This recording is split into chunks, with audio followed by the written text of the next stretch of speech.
Hello, everyone. My name is Donna Hicks, and I'm the chair of the Herbert C. Kelman Seminar Series. And I'd like to welcome you all for this wonderful presentation that we're going to have today. And just before we get started describing what's going to happen today and the name of the talk and all of that, I just want to let you know that this seminar is co-sponsored by the Weatherhead Center for International Affairs and the Program on Negotiation at Harvard Law School. And I'd like to thank my colleagues and my team here, Billy Fairfield, Diane Long, James Kerwin. Nicole Bryant isn't here today, but she's on vacation. But we all welcome you. We all are just so happy that you've chosen some time out of your busy day to come and listen to Suzanne Gaze today. So Suzanne is going to be talking about the prospects of peace in Cameroon's Anglophone crisis. And let me just tell you a little bit about the format of the session before I go and I introduce Suzanne. What we're going to do is have Suzanne talk for about 35 to 40 minutes, after which we will have a Q&A with you, the audience. And if you would please put your questions or comments in the Q&A function and not in the chat. And then I'm going to, at the end, when Suzanne is finished with her talk, I'm going to read her some of the questions as they come in. And I just want to apologize in advance. We typically have so many questions that I never get to and so little time that we sometimes don't have a chance to get everyone's question. But so in advance, I just want to warn you of that.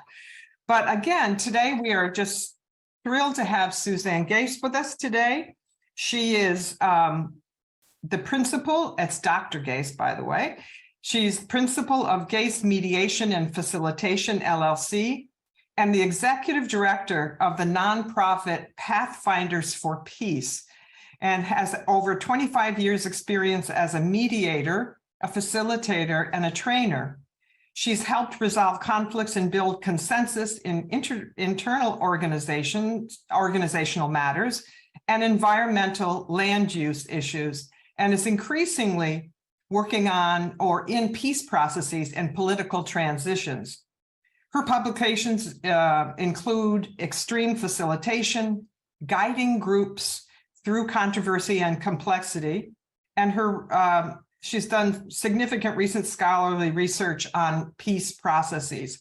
So as I said, we're so grateful to all of you for showing up here with us today, and I'm going to turn this over right away to Suzanne so we can get started. Suzanne? Thank you. Great to see everybody. Thank you so much to all of you for allowing me to shine a light on this very underreported conflict. So, prospects for peace in Cameroon's conflict that is most broadly known as the Anglophone crisis, although that nomenclature is itself somewhat contested. That's why I put it in quotation marks. This presentation is attempting to be suitable for all audiences. So I'm sure there are people here who know way more about it than I do, and others who may know nothing at all about this conflict. So I'm going to start at the very beginning with basics, such as, where is Cameroon? There it is, right next to Nigeria on the western coast of Africa, but it is considered a Central African country in terms of membership in regional organizations and so forth. I will touch on just a few critical points in history. I'm not going to attempt to give a whole history, but on the left, the map on the left shows the German colony of Cameroon that was prior to World War I. And then after World War I, if you skip to the third map there, the British and French divided up Germany's colonies in Africa. So the part in blue came under control of the French. It was French Cameroon with an O-U-N. And the part shown in green came under British control. So that's British Cameroons with an S. Onto the map on the right, in 1960, the French part became independent, became the Republic of Cameroon, or La République du Cameroun. And the part that had been British, there was a Northern Cameroons and a Southern Cameroons. So the UN Trust entity did not give the former British portion the chance to vote for independence. Rather, they gave them a choice of either joining the French Republic of Cameroon or joining Nigeria in a referendum. So the parts shown in yellow, Northern Cameroons, voted to join Nigeria, and the part shown in sort of that fuchsia pink voted to join French Cameroon. And that is the territory that we're sort of focusing on in this talk today. One way to understand the history is represented in these two flags. So after the former British Cameroon, Southern Cameroons joined Cameroon, it was a federal system. This was in the Constitution. So there were two entities represented here by these two stars that constituted the country. Over time, however, the central government of Cameroon, probably because the model of governance they knew was the French colonial model, which is extremely centralized in Paris. They looked to sort of gradually undermine the distinct institutions of the former British territory, and kind of make the country more homogeneous, if you will. Again, probably just trying to emulate what they thought governance was supposed to be. And in 1975, the flag was changed to one star, symbolically erasing the distinctness of the former British area and its people. So that was one of the critical moments. Another way to understand the history is looking at these maps. So you can see, you may not be able to see this very well, but the portion here that used to be British was called West Cameroon. This is a 1961 map. So upon the joining of the two portions, West Cameroon was a former British part, and the rest was called East Cameroon. So those were the two federal entities. In 2008, the government of Cameroon sort of redrew the internal borders and created these 10 regions. So the former British Southern Cameroons is now called the Northwest and Southwest regions. So the nomenclature in this, for people who are unfamiliar, is very confusing. Like, how can it be the South, but the West, but the Northwest and Southwest? So this helps show you why. So to summarize very, very briefly, the views of the two sides, and even calling it two sides is a gross oversimplification, but essentially the grievances of the English speakers, those who live in the former British portion, is that they've been marginalized and denied equal access to education, to justice, to other services, development, I mean, roads, all of it. And keep in mind that the British model of education and also the British legal system are quite distinct from the French models.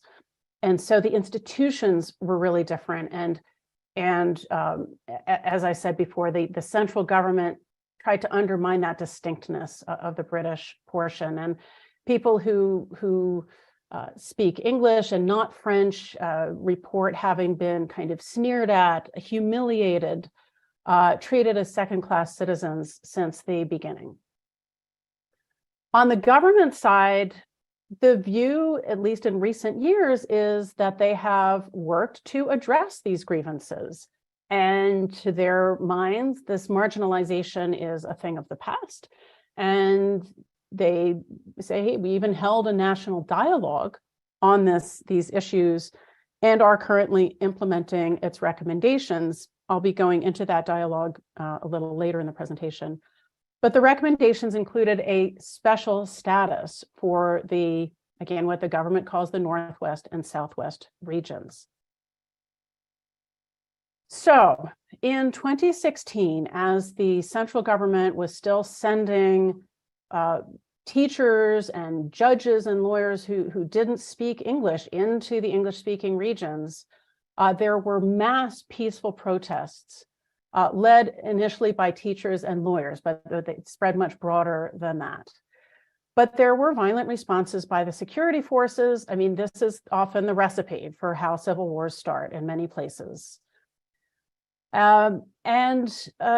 Again, fast forwarding, jumping over a lot of detail, but there was a movement for independence that actually had existed for some time, but of course these events gave it steam.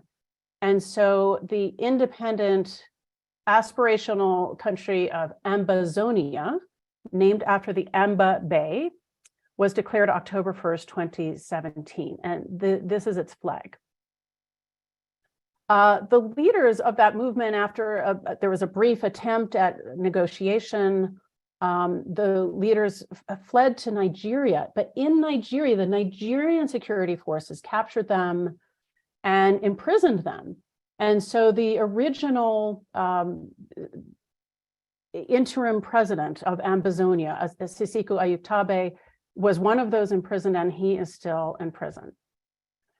That's a critical point in the memories of those who advocate for independence, because they have reason to fear setting foot in Cameroon or even in neighboring countries. So the conflict that has been raging ever since, I guess we're at 6 years now, has generally been known as the Anglophone crisis. Many of its leaders are in the diaspora, and many of those here in the United States.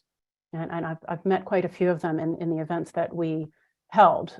We in the organization that has since formed and became Pathfinders for Peace. As part of the dynamics of this conflict, legitimacy is contested. And again, fairly typical of civil wars, insurgencies, and so forth. On the part of those who advocate for independence and even other more moderates, they see Francophone rule as illegitimate because the former British Southern Cameroons was never given the option of independence. And so it was, in their view, an aborted decolonization process. On the government side, of course, a state is supposed to have the monopoly on the legitimate use of force. And so the non-state actors here, the Amba Boys, which is a loose term for the many armed groups fighting for independence, they are criminals, they are terrorists. The government has called them terrorists. And we, the government, are the legitimate actor here. There have, not surprisingly, been atrocities committed by both sides, some similar, some different on the two sides, but each side has violently punished those suspected of being loyal to or serving as informants to the other side. On the government side, they have burned homes, imprisoned people without due process. There have been a lot of reports of torture, and sometimes torture coupled with serious humiliation, like forcing people to eat their own excrement, things like that. And extrajudicial killings. On the side of the Amba Boys, what started as a peaceful protest technique called ghost towns, meaning general strikes that are every Monday, those have become pretty much permanent. And also the Amba Boys believing that government schools are illegitimate public schools. Essentially, they've closed down a lot of schools. And so there are many children who have been without an education for 6 years now. And so they've established these kinds of rules or laws, and those who violate them may have their fingers or hands or arms amputated. In the case of teachers, this is so that they can't hold a piece of chalk and teach. There have been countless kidnappings for ransom. This is one of the major fundraising methods of the Amba Boys, and killings on that side as well. And meanwhile, sexual violence on all sides is pervasive. The picture shown here on the right is, I met with a family who were displaced from the conflict zone. The woman there had been kidnapped once and managed to escape, and then she heard that they were coming for her again. And so her family fled. And this is two members, but there were 22 people living in this 2-bedroom shack. It was really a shack with 1 bathroom. This is not an atypical experience of the hundreds of thousands who have been displaced. So I want to clarify a few things. First of all, when people think about, civil wars and intercommunal conflict, they think of situations maybe like Palestine, Israel, or Kashmir, where the communities themselves have a lot of hatred and distrust and so forth. This particular conflict is not like that. This is not an intercommunal conflict. This is a conflict between a geographically concentrated minority and the government. In fact, I have found in my now 3 visits to Cameroon, the Cameroonians are really exceptionally tolerant people. I took a picture here of somebody in traditional dress chatting with somebody in modern dress. There are Protestants, Catholics, Muslims who all sort of mix and mingle freely. There are people in all kinds of dress and background, speaking all kinds of different languages. I mean, there is French on the French side and English on the English side as being the main languages, but there are also the indigenous languages that are often spoken. So all kinds of people sort of mix very tolerantly, it seems to me. And a lot of the displaced people, while some have fled to Nigeria or elsewhere, many have just moved to Yaoundé or other French-speaking cities. I also want to clarify that the Francophones have grievances too. I mean, this is a government that quashes dissent. There have been recent killings of journalists who have been critical of the government. There are a lot of problems, but the Francophones don't have the same experience of being treated as second-class to the second-class citizens the way the English speakers have been. Also, as I said, I have grossly oversimplified. There are not just 2 sides and not just 2 viewpoints. And even within the Southern Cameroons / Northwest and Southwest, there is the entire spectrum of opinion. There are English speakers in the central government. The prime minister is traditionally an English speaker, and the current one is. So there's the whole spectrum from wanting to continue as a unitary state through federalism or other alternatives to independence. Now let me shift to efforts to make peace, which is really the central focus of my talk. So from the beginning of the crisis, there were a number of actors that came through and offered to mediate, such as the Vatican and the community of Sant'Egidio, which is close to the Vatican, the European Institute of Peace, and I think others. The one that initially gained the most traction was known as the Swiss Initiative. The Swiss Foreign Ministry partnered with the HD Center for Humanitarian Dialogue, which is an NGO with a lot of expertise on peace processes.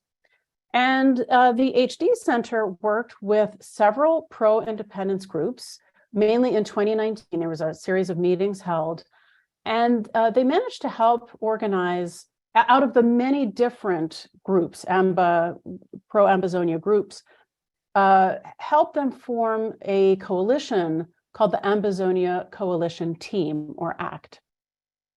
However, there are other groups that did not participate.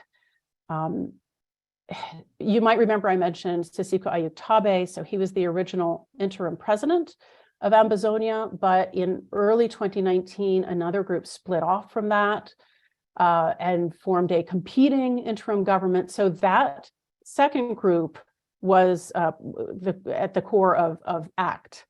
But those still loyal to Sisiko Ayutabe were among those who did not participate. So that's just one example. The Swiss claimed to have a mandate from the Cameroon government. Nobody ever saw anything in writing that I have heard, so it may have been just a verbal mandate. And for a long time, this was the peace process that the international community was saying, we support the Swiss process and so forth. But they never really got much traction with the government. There were, to my knowledge, no formal meetings. There were some meetings between, the Swiss foreign minister and the Cameroonian president or foreign minister, but no peace process meetings per se, that as far as I can tell. And this is partly because at one point, the government of Cameroon decided, hey, we need to have a process of our own. And so that brings us to the major national dialogue. So timeline here, the conflict started 2017. The Swiss initiative started, I think, either late 2018 or early 2019. Formation of ACT was around August 2019. And the major national dialogue was announced with, I think it was just about a month's advance notice. So it was planned and executed very, very quickly under the leadership of the Prime Minister. The dialogue took place September 30th to October 4th, so 1 week, 2019, and probably in response to the pressure to resolve this conflict peacefully. And that pressure came both from international actors and domestic civil society actors. So all of those, while not necessarily coordinated, they were kind of singing in harmony, if you will. The dialogue was open to all, but remember back to that situation of leaders being sent from Nigeria back to Cameroon to be put in prison. And so those leaders in the diaspora who support an independent Ambazonia were afraid to set foot in Cameroon, and that was not an irrational fear. So in effect, it excluded the leaders of that movement. Another criticism of the national dialogue is that it was designed unilaterally. This was not designed as an equal partnership with the AMBA movement. And it did produce a lot of recommendations on a variety of different things that were attempting to address both the grievances that led to the conflict as well as the effects of the conflict. So things about disarmament and reintegration of fighters, things like that. And special status was the sort of solution put forward to this conflict. It was at least a milestone, as an excellent report from the International Crisis Group explained. It was still a milestone in that it officially recognized that the former British portion of the country was distinct and should be treated distinctly in legally in a legal or constitutional way. But it clearly failed to resolve the conflict. So back to the international actors. The Swiss process was, I would say, on life support for a long time, but then finally declared dead. I think that was early 2020, late 2021 or early 2022. Canada had helped fund that process. And thanks to the advocacy of groups such as Canadians for Peace and Justice in Cameroon, Canadian groups, as well as the fact that Canada has a bilingual model, right? It's flip-flopped there, where the French speakers in Quebec are the minority, but they have a model for autonomy and bilingualism. So Canada held 3 rounds of what were described as pre-talks or pre-negotiation meetings, very quiet, in the fall of 2022, so just last fall, with delegations from both sides. I want to point out that the Cameroon government would not have sent a delegation without the approval of the head of state, President Paul Biya. So the government was participating. These meetings also included an Ambazonian delegation that was pretty broad. As I said, there's a fragmented movement with lots of different groups. This included quite a lot of them. It's very difficult to quantify beyond that, but it was pretty broad. And they talked not only about process, but some substantive issues as well, such as a ceasefire and humanitarian corridors. So this got really quite far, quite a bit farther than the Swiss process had gotten. And I want to mention here that this is kind of typical of peace processes, that it's common to take 2 steps forward, 1 step back, and then people learn and regroup and figure out things to do differently. Another 2 steps forward, 1 step back. So get ready, because we're going to hear about more of that. So in January of this year, this process went public. And you'll see here, I just took a screenshot of an announcement by the Canadian government, which you can find online. On January 20th, Canada announced it had a mandate to facilitate a peace process. It was January 20th, so wow, huge, huge news. January 21, the Ambazonians announced that they had some problems with the nomenclature used in the Canadian announcement.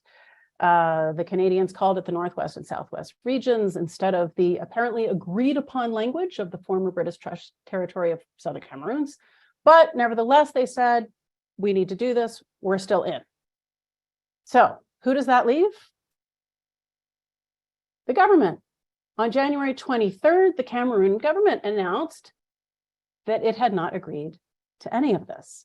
They had not authorized any foreign facilitator or mediator, and the announcement cited the major national dialogue as the process for addressing this conflict. So completely pulled the plug. This was a stunning chain of events. So, and I want to mention another irony here is that the Ambazonians have been lectured a lot by Western experts on the conflict that they need to unify, that they are too fragmented. The government doesn't know who to talk to. They have to unify. And yet here it appears to have been divisions within the Cameroon government, not the Ambazonia side, that seems to have led to the collapse here. So there is something of an irony there. We at Pathfinders for Peace took a trip just last month, late March. And of course, we were very curious to try to understand what had happened here. As we typically do, we met with some government officials. This time, that included 2 officials from the security sector, separate meetings, one from the army, one from the gendarme, as well as meeting with a couple of foreign missions in the capital. We didn't find out exactly the chain of events that led to pulling the plug, but we did learn that that public rollout may have been problematic from the standpoint of the Cameroon government. I want to acknowledge that, I'm not blaming this on the Canadians or on any one group. It was apparently a negotiated procedure for rolling it out publicly. But nevertheless, there were many in government who actually were not officially informed of this process because it was supposed to be secret. And so the first time they heard about it publicly or officially was from a foreign government. And that felt like kind of upstaging the Cameroonian government. So it was weird to them.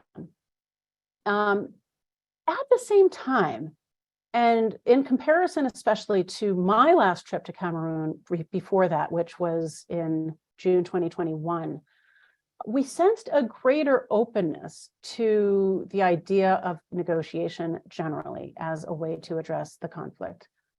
That is really quite big news to my mind. There's, I think maybe, and it's hard to say for sure because there are so many different opinions and so forth, but from the people we spoke to, I sensed a new openness. Also, and this does not have anything to do with resolving the conflict, but more about conflict management. And I heard this from very diverse sources, that both sides have been taking more caution not to harm civilians. So where it used to be, oh, you're informing the other side, so we're going to shoot first, ask questions later. Now it's, let's take you in for questioning and we might let you go. So the level of violence against civilians seems to be going down, which I think is really unexpected and positive news. So in conclusion, what are the prospects for peace in this now 6-year-old conflict? Many of you probably know Bill Zartman's concept of a mutually hurting stalemate. That concept refers both to the military situation on the ground as well as the perceptual situation. Do parties to a conflict feel that they are stuck? And I think that that condition probably does apply here. People are tired. Those fighting for independence, some of them thought the fight would be over in a few months or a year.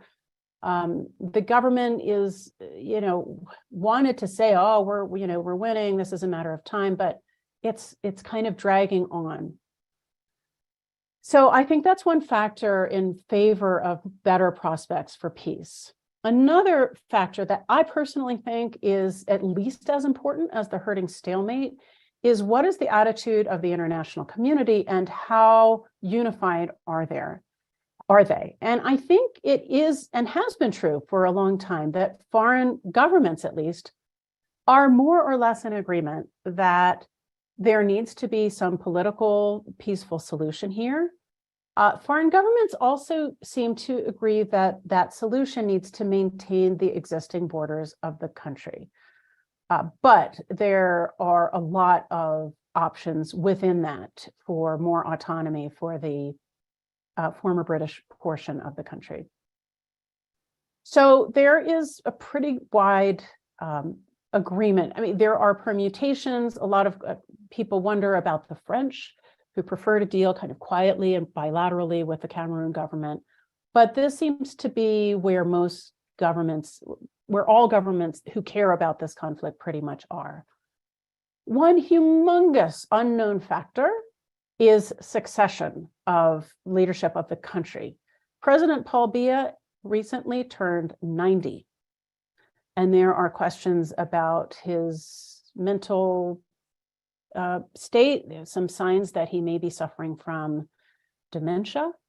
And the Constitution of Cameroon lays out a procedure whereby if the president dies or is incapacitated, the presidency is passed to the president of the Senate. But I'm not hearing that being a likely chain of events. It seems likely that there will be some leadership struggle, and it seems to me a possibility that that could become a violent struggle, that this whole conflict might become a sideshow. I don't know how likely that is, but it's one of the possible scenarios. The Canadians are still open to helping. They made a point to tell me, and they wanted me to share that they are not trying to impose anything on anyone. They are offering to help, to provide a forum, to facilitate, but not to impose anything on anyone. The Canadians don't have the depth of experience in peacemaking that countries such as Norway does, for example, but they have brought in a lot of folks to help, some people from the UN and elsewhere, so they are really trying. I think after the things we learned last month, that any peace process needs to somehow honor or acknowledge the national dialogue. Now, that doesn't mean that anyone has to accept that the national dialogue is it or that special status is the solution, but rather just somehow tie in with or acknowledge it. One idea that I've been kind of rolling around in my mind and I've talked with a few people about is the possibility of using the occasion of the 4-year anniversary of the national dialogue to conduct a sort of public assessment of it. Not just how implementation is going, because there already is a process to monitor and track implementation, but rather reassessing the entire process. What were the strengths of it? What were the weaknesses? How could those be corrected? How could it be made more inclusive and more legitimate and more of a real partnership? So conducting that as I said, on the occasion of an anniversary, the 4-year or maybe even the 5-year next year. And that could be either combined with negotiations in some way, or just a separate and parallel track. One thing I have written about, and many others have too, is the importance of somehow involving civil society in a peace process. Now, a peace process has to include the men with the guns, because those are the ones who can choose to put those guns and other weapons down. So they have to be included. And I also advocate for inclusivity in terms of the different armed groups. Okay, I don't think it has to be just one group that represents an insurgency or rebel movement. I think it can be many.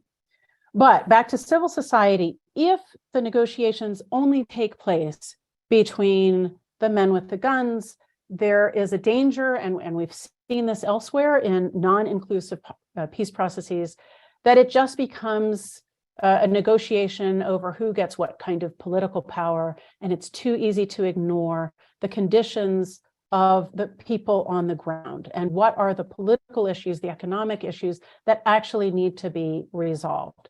Involvement of civil society helps ensure that focus stays on the needs of the population. And so I'm talking about women's groups, youth groups, religious actors. And by the way, there was a group of religious leaders who wrote a letter of support of the Canadian process when it was first announced. Traditional leaders remain important actors.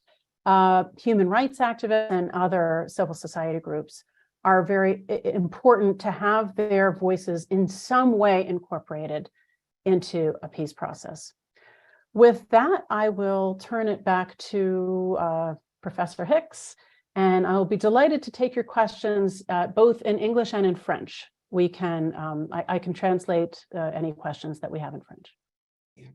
Thank you, Suzanne. I mean, I can't tell you how instructive and informative this was for me. The details of this, you get the broad strokes when you're not directly involved in a conflict such as this, but thank you for exploring all the nuances and articulating them in such an easy to understand way. I know that that's hard to do. So thank you so much. And we have many questions, and of course, as I predicted, we probably won't be able to get to all of them. And I first want to say, for the people who have asked the questions, if I mess up your name, I'm going to apologize in advance. The first question that I have, Suzanne, is from Dennis Atemkeng. What are the principles of the UN Charter that underlie our proposals for a solution? Yes, thank you for that. And that is a name I recognize. So I'm glad you joined us, Mr. Atemkeng. For better or for worse, the UN Charter doesn't say a lot about internal conflicts. In fact, it explicitly says that the UN is not to meddle in issues that are what's the language? The essential purview of the state or something like that are internal issues. Now, if you believe in a separate Ambazonia, you don't regard it as an internal issue. You don't regard Ambazonia as part of the Republic of Cameroon, and I understand that. But for better or worse, the international community does view it as within the existing borders of Cameroon. So I think in terms of the UN Charter, the pieces that speak to it most are around human rights and peace and security for all. And those were articulated more subsequent to the UN Charter in human rights treaties. So I would probably lean on those more in terms of how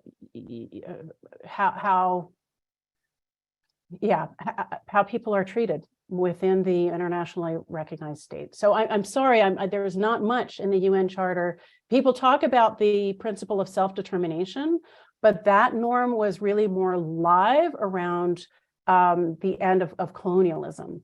And nowadays, and since the UN Charter, the norm of territorial integrity tends to trump the norm of self-determination. I still think self-determination could be realized potentially in some way, but but there's not much in the charter that says, hey, you should get independence. Suzanne, before I move on, I was curious about how you suggested that maybe the 4th anniversary of the National Dialogue would be an opportune time to reflect and to see what was missing, what was good, and all that. Was civil society involved in that National Dialogue? Yeah, I don't think they were invited in terms of, named stakeholder groups. I think it was more, I guess I don't know all that many details of how they were involved, but there were different commissions. I think there were 8 different commissions of the National Dialogue, each led by a number of vice presidents. Some of those came from civil society organizations.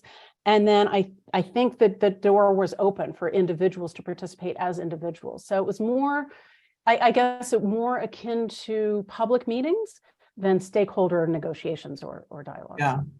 All right, thanks. And Remy is just adding a comment here to your explanation, an answer to the previous question.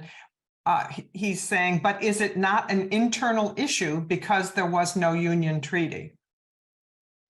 Yeah, I mean, I understand those arguments, and I'm somewhat sympathetic to those arguments that the people of the British Southern Cameroons were somewhat against their will incorporated into Cameroon. It's a bit of a similar argument to the Moro, the Muslim population of the southern Philippines. They were conquered. The sultanates of the southern Philippines were conquered. Well, really not fully, but the Philippines were conquered by the Spanish. And the sultanates of the South never accepted Spanish rule, and they fairly successfully resisted it for hundreds of years. And so when in the Treaty of 1898 that transferred, where Spain sold the Philippines to the US, they argued, well, we were never part of the Spanish Philippines, so we were not legitimately brought under US control, and therefore, we're not legitimately part of the Philippine state. So again, I understand those kinds of arguments, but for better or worse, the international community still views the Philippines as one state and still views Cameroon, including the former British Southern Cameroons, as one state. So I hear and understand the arguments. I'm not stating agreement or disagreement. I'm just saying, so far from what I've seen, that hasn't gained a lot of traction internationally. Okay, Suzanne, this is an anonymous attendee, and the question is, has any of the conveners ever found any instrument, either in the form of a UN resolution or a treaty of union, which makes the Southern Cameroons and French Cameroon one country? Sorry, can you say that again? Yeah, has any of the conveners ever found any instrument, either in the form of a UN resolution or a treaty of union, which makes the Southern Cameroon and French Cameroon one country? Okay, I think this is harking back to the same argument that the joining of the former British Southern Cameroons with La République du Cameroun was never official, it was never agreed, it was never legitimate. Okay, let's move on to Val Clark, who is asking, is China active here since it has sea access as a mode of greater investment to Africa's interior states? Colonial influence will still socially active, but China's incentives are attractive to many areas of Africa. Oh yeah, China is very active in Cameroon. China is exercising influence through infrastructure is how I look at it. And the Chinese are very active in development projects in Cameroon, as in many other African countries, and trying to obtain more influence that way. So yes, they're there. Mm-hmm. Okay, Emmanuel Chebe is asking, are there alternative arrangements under the radar for children to access education? The evolution of this distressing situation is understandable in terms of its history, but is intervention, like the Swiss Foreign Ministry, is intervention welcome? is there any governmental focus on restoring education so critical for the development of future citizens? Yes, the parties have been addressing this. On the Ambazonia side, they have set up their own separate schools. Also, some religious actors, there are Catholic schools and other religious schools. The government is still trying to, the central government of Cameroon is still trying to operate its public schools. I think back to the Ambazonia side, there has been some loosening. Some of the groups are pulling away from discouraging people to go to the government schools. So it's not all children that are lacking education, and it depends what local area specifically you're talking about. So some kids have gotten back in school, but some still have not. It is really tragic. And with kids not in school, there are all kinds of impacts from that, not just loss of education, but increases in use of drugs and out of wedlock pregnancies and all kinds of things. It's horrible. Yeah, real tragedy. So Paul Zeeby is asking, the Republic of Cameroon, and it's in quotes, Yeah. This is the international noun of the country in English. Saying something else is just propaganda, and it doesn't help to bring all the atrocities to an end. Okay. So saying something else besides calling it Cameroon? The Republic of Cameroon. Okay. Yeah, I mean, I think perhaps this questioner is saying, like, let's not get hung up on symbolic issues. We have to really address the problems, which, I'm inclined to agree. But there are those who say, hey, if you call the Southern Cameroon, the former British Southern Cameroon, that is legitimizing an illegitimate government. So that's one perspective. And on the other side, if, from the perspective of those who advocate the position of the government of Cameroon, calling it Southern Cameroons, calling it Ambazonia, all of that is illegitimate. So that's back to the contested legitimacy. But I am certainly for trying to solve the underlying problems as opposed to getting hung up on symbolic issues. But symbolic issues are very important for many. And a PS to his question is, don't you think this issue is a constitutional issue and should end up with a constitutional response, including, for example, a constitutional amendment on the form of the state? Yeah, the form of the state is kind of the big question here. That's the phrase that is used, is what is the form of the state? Will it be unitary? Will it be special status, federalism, et cetera? And so, yes, that is the ultimate core question that should be resolved through, I think, should be resolved through negotiation. And there are other issues as well that have to deal with people's more day-to-day lives. Yeah. Well, here's another anonymous question, Suzanne. What are the conditions for such crises to be discussed at the UN Security Council? I see how the UN always convene whenever crises as such erupts. Sudan, DRC, Ethiopia. Is Cameroon different? Oh, such a great question. It is so baffling why this has not been on the agenda of the Security Council. And okay, I will acknowledge there was one meeting called an ARIA formula meeting, which is UN speak for this isn't really a Security Council meeting. It's just kind of a little talk, a little thing. There was, and that was, I think, in early 2019, maybe earlier. But basically, it has not been on the agenda. And the whole thing is baffling, and why this conflict gets so little attention. I have been following with a very heavy heart the recent violence in Sudan. And I could spend more time talking about that. It's an incredibly important issue. And I'm glad that I'm seeing things about it on CNN and in the Washington Post. But at the same time, I'm like, why? Why hasn't Cameroon and this crisis gotten more coverage? And why hasn't the Security Council picked it up? Explanations I've heard are the international community needs Cameroon in the Lake Chad Basin to counter the Boko Haram and Islamic State West Africa Province. Those, so it's part of the counterterrorism drive. Secondly, Cameroon receives and has welcomed refugees from Central African Republic. And so, their international community is sort of grateful for that.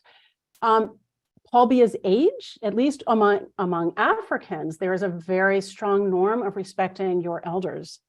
And so in the African Union, I'm answering a different question, the African Union rather than the UN. But in the African Union, some say, well, he's the sort of great granddaddy of the African leaders. And so, we can't sort of, it's not appropriate to challenge him too much. The French have always somewhat protected their former colonies. Those of you who know much about the Rwandan genocide know that at least initially the French were kind of protecting the government that turned out to be pretty complicit in the genocide. So these are some of the explanations I've heard. Yeah, and Boniface Noyongoya asks, well, you've already addressed the UN, but he's saying, where are the two colonial powers, Great Britain and France, in this? Yeah. Great Britain has, I think, more or less supported the Swiss effort. I think they're supporting the Canadian effort. France, as I said, tries to keep it on the down low and stick to bilateral relations with the government. That said, I think that they have exerted a bit of pressure on the government, but quietly, pressure to engage in peacemaking. What else? I mean, it's come up in the British Parliament. It's come up in the French Parliament.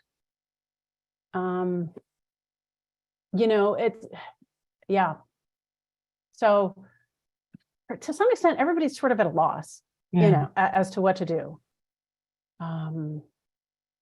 The British have to some extent supported the Rapid Intervention Battalion, the BIR, that's the French BIR, the French acronym, which is a kind of special forces of the military.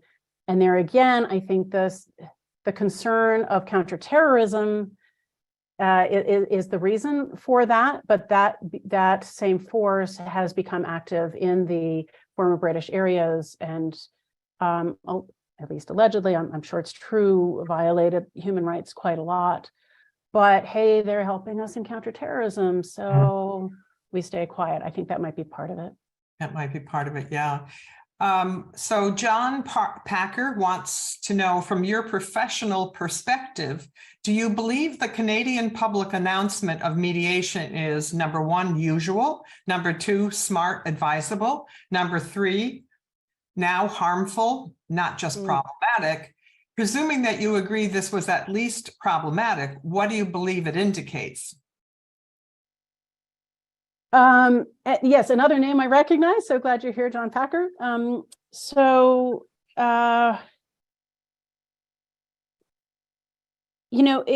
my understanding, and what I've heard unofficially from people who probably weren't supposed to talk about this, it was a negotiated rollout. So, yes, I do at least believe it was problematic. There's not a formula. Every peace process it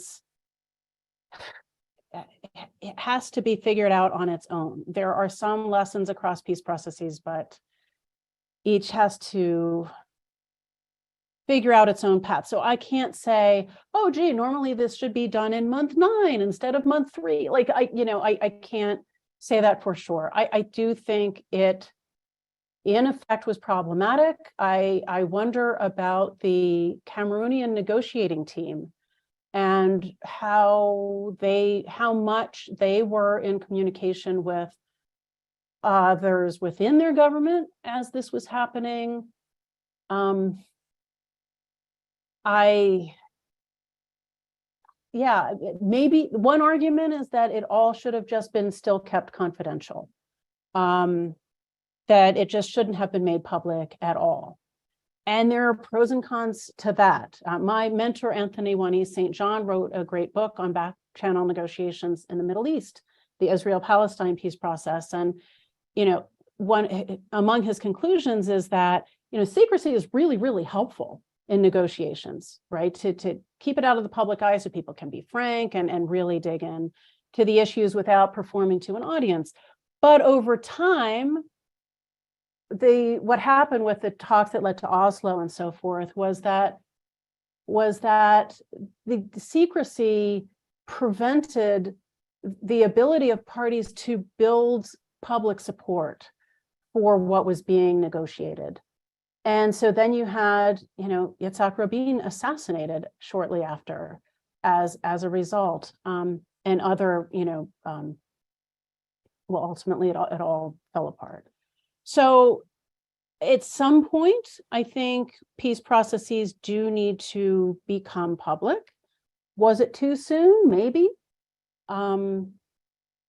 As I described, I think the problem that we learned last month was on the Cameroon government side, and we need to kind of figure out how to get them back into negotiations. And I think that requires some acknowledgement of how this landed, how these announcements landed. I think that's the best I can do. Thank you, Suzanne. So this, I'm afraid it's going to have to be the last question, and it's one that's kind of dear to my heart. Negotiation has the potential to help over time if contesting parties could be involved in workshops, perhaps unofficial track 2 type of workshops, and educational to influence the political parties. Is there any organized prospect for this type of workshop that might introduce methods of collaboration toward peace? I'm assuming perhaps, Suzanne, you do these sorts of workshops. Well, we haven't we did hold a workshop for sort of the Cameroonians in diaspora and Southern Cameroonians, in diaspora back in late 2019. We're interested in doing more of that sort of thing. And meanwhile, some others have too. Mediators Beyond Borders, USIP has done some workshops. So there are a number of other actors supporting kind of track 2 or back channeling, and we hope to be among those. No, that would be great. Again, Suzanne, this always happens. We've run out of time and we don't cover all the questions, but I'm sure people could, reach out to you if they have any, burning questions. I welcome that. Yeah. And I also want to point out that this session is being recorded. So anyone who wants to watch it again or, suggest to other people to view it, please, in about a day or two, check on the Program on Negotiation website under events, and you'll see Suzanne's talk there. And now I want to turn it over to James Kerwin, who is going to give some announcements about other upcoming PON activities. Go ahead, James.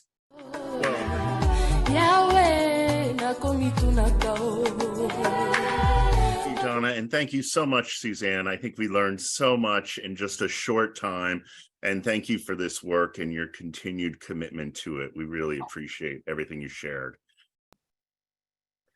On the government side, the view, at least in recent years, is that they have